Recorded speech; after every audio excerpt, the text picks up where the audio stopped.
teatro de guerra ucraniano vai ganhando seus novos capítulos. Após a contraofensiva ucraniana em Kursk, entre os dias 5 e 6 de janeiro, perder tração e não ter conseguido resultados positivos no campo de batalha.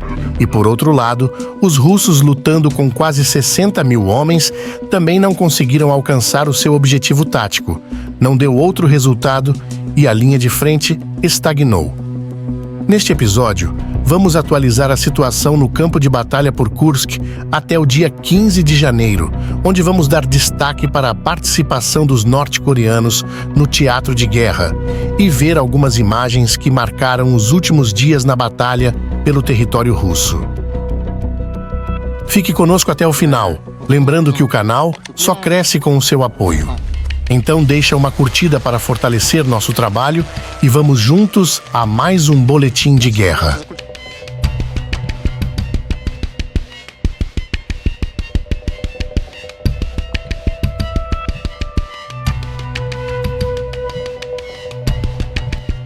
Nos bastidores do teatro, os blogueiros russos, sempre entusiasmados com vitórias ainda por serem confirmadas, relataram avanços extraordinários das forças russas em várias direções dentro de Kursk, inclusive com relatos de que os russos cruzaram a fronteira ucraniana em pontos distintos do Oblast ucraniano de Sumy. As imagens geolocalizadas, no entanto, contam uma história menos gloriosa. Tropas russas realmente cruzaram a fronteira com a Ucrânia, além do saliente de Kursk, mas logo encontraram forte resistência e pouca mobilidade, retornando para o território russo ou permanecendo retidas à margem da fronteira até o final desta edição. No campo de batalha de Kursk, nas palavras de um comandante ucraniano, os ataques russos ocorrem de forma peculiar, com grupos de assalto reduzidos de 20 a 100 soldados atravessando o terreno aberto a qualquer hora do dia.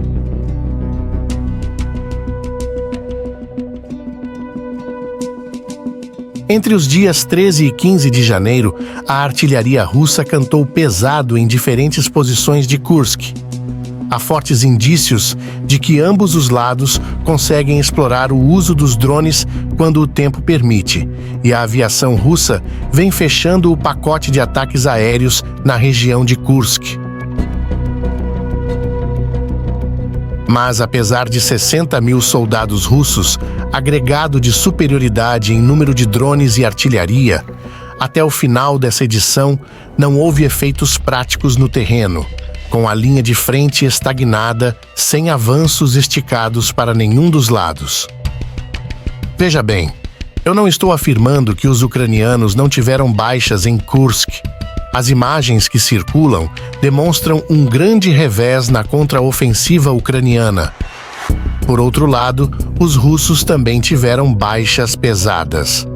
Ou seja, estamos falando de uma guerra de atrito, meus queridos. Ambos os lados estão degradados. O que surpreende no momento é o tamanho da força russa empenhada nessa missão com uma taxa de resultado mínima.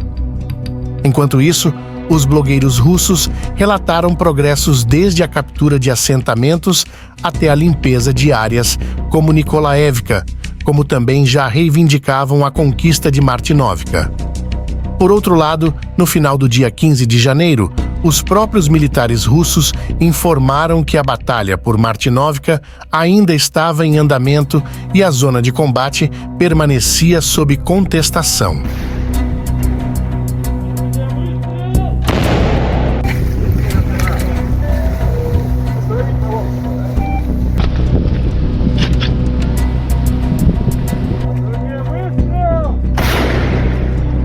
A essa altura do teatro de Kursk, os olhos do mundo observam com atenção a participação dos norte-coreanos na batalha. Seus movimentos destemidos em ondas humanas, com toda certeza já entraram para a história da batalha por Kursk. Relatos indicam que tropas norte-coreanas, descritas como kamikazes, têm realizado ataques de saturação e contato frontal, representando um desafio adicional e dificultando a vida para as tropas de Kiev. Inclusive, a inteligência da Coreia do Sul já confirmou em janeiro que aproximadamente 3.000 soldados norte-coreanos perderam a vida ou ficaram feridos durante operações no Oblast de Kursk. Porém, olhando para essas imagens de ondas humanas avançando contra posições ucranianas, é possível mensurar, de forma cautelosa, que esses números podem ser bem maiores atualmente. Pelo que podemos ver, são ataques sem apoio de fogo adequado em meio a chuvas de drones e artilharia. E o curioso é que não estamos evidenciando esse mesmo tipo de manobra das tropas russas em formato de ondas humanas na batalha por Kursk, onde os russos vêm operando em manobras totalmente opostas, com assalto de infantaria reduzida, e na grande maioria das vezes tem o suporte de artilharia para avançar.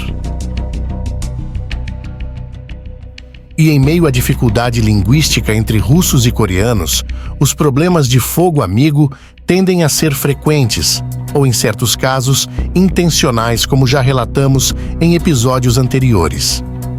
Mas, por exemplo, militares russos confirmaram que um drone russo destruiu por engano um sistema de defesa aérea norte-coreano recém-chegado ao fronte, ao identificá-lo como um suposto equipamento ucraniano.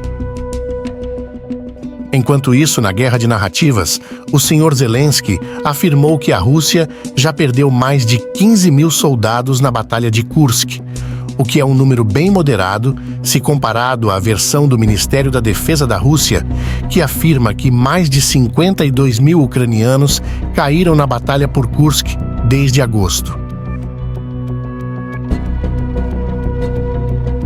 No fim das contas, a presença norte-coreana no conflito está longe de ser o reforço decisivo que Moscou gostaria de anunciar.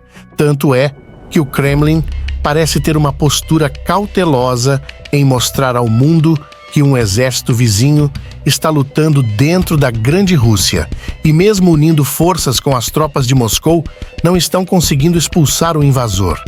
Com tropas sendo enviadas em ondas humanas para o contato frontal e tecnologias que caem sob fogo amigo antes mesmo de ser testada no inimigo, a contribuição de Pyongyang se revela menos como um trunfo estratégico e mais como mais um motivo de embaraço para entrar na longa lista de tropeços russos.